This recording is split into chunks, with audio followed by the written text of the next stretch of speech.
Tom Cruise performs the most dangerous stunt he's ever attempted in behind-the-scenes clip from Mission Impossible 7. In the scene, the 60-year-old actor rides a motorcycle off a cliff and base jumps into a ravine. Tom Cruise gave fans an inside look at how he and his team pulled off the greatest stunt in cinema history for Mission Impossible: Dead Reckoning Part 1. On Wednesday, the 60-year-old actor shared a 9.5-minute featurette from the upcoming movie detailing the making of the stunt, in which Cruise rides a motorcycle off a cliff and then base jumps into a ravine. "This is far and away the most dangerous thing we've ever attempted," Cruise said at the beginning of the clip. The Top Gun Maverick star continued, "We're going to shoot it in Norway, and it will be a motorcycle jump off a cliff into a base jump." Tom Cruise parachutes off a mountain while filming Mission Impossible 8. The camera panned a massive ramp that ended on the edge of a huge cliff as Cruise said, "I've wanted to do it since I was a little kid. And it all comes down to one thing: the audience." Writer-director Christopher McQuarrie explained that Cruise put together a master plan and assembled a team of experts from all the disciplines involved to accomplish the feat. Second unit director and stunt coordinator Wade Eastwood detailed the extensive preparation that Cruise and the team undertook, which included a year of base training, advanced skydive training, a lot of canopy skills, a lot of tracking. Base jumping coach Miles Daisher marveled over Cruise, whom he described as an amazing individual.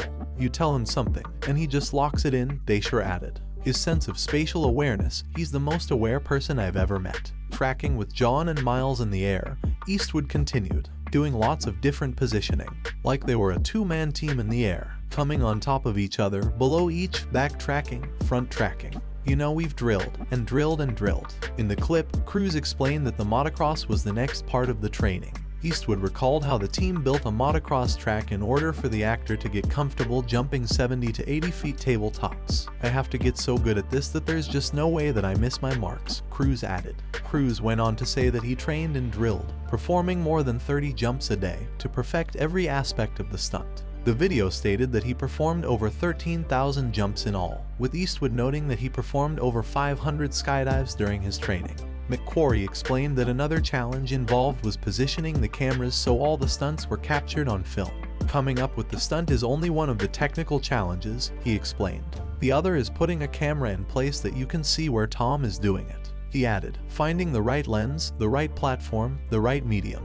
Even 2 years ago, the cameras didn't exist that would allow us to do what we are trying to do today. How do we involve the audience?" Cruise asked. "I just want to give them that thrill." McQuarrie noted that the camera has to be in front of the actor and as close to him as possible.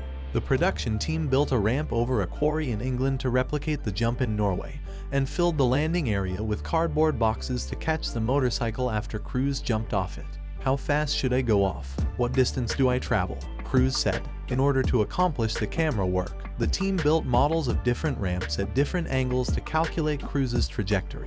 The actor had a GPS attached to him to track his movements, and he was surrounded by drone cameras to capture the close-ups. "Because if we do it all, but we don't capture it, what is the point?" Cruise posited. "I always wear my earplugs, so I don't have to hear myself scream," he said as he flashed a smile. Cruise explained that the key was hitting certain speeds and being consistent. The motorcycle didn't have a speedometer, so the actor said he knew when to jump by the sound and feel of the bike. "We have to be able to consistently predict where Tom will be in three-dimensional space," McQuarrie noted. The clip cut to Hellesylt, Norway, on the day of the shoot in 2020. McQuarrie said that the Mission Impossible team always begins filming with the biggest stunt in the movie. In addition to the stunt work, the filmmaker noted that the weather had to be perfect. Cruise explained that he began warming up with base jumps to get a feel for the weather. "Of course, when something is being done for the first time, you can't help but worry about how it's really going to turn out," Daisher said. "The only things that you really have to avoid while doing a stunt like this is serious injury or death." The tension built as Cruise made his first attempt at riding the motorcycle off the ramp and base jumping into the rock bowl. The team clapped and cheered as he pulled it off successfully. The video revealed that Cruise performed the stunt 6 times that day. "This is far and away the most dangerous stunt we have ever attempted," McQuarrie said. "The only thing that scares me more is what we have planned for Mission 8. Mission Impossible: Dead Reckoning Part 1 is set to be released in theaters July 13, 2023.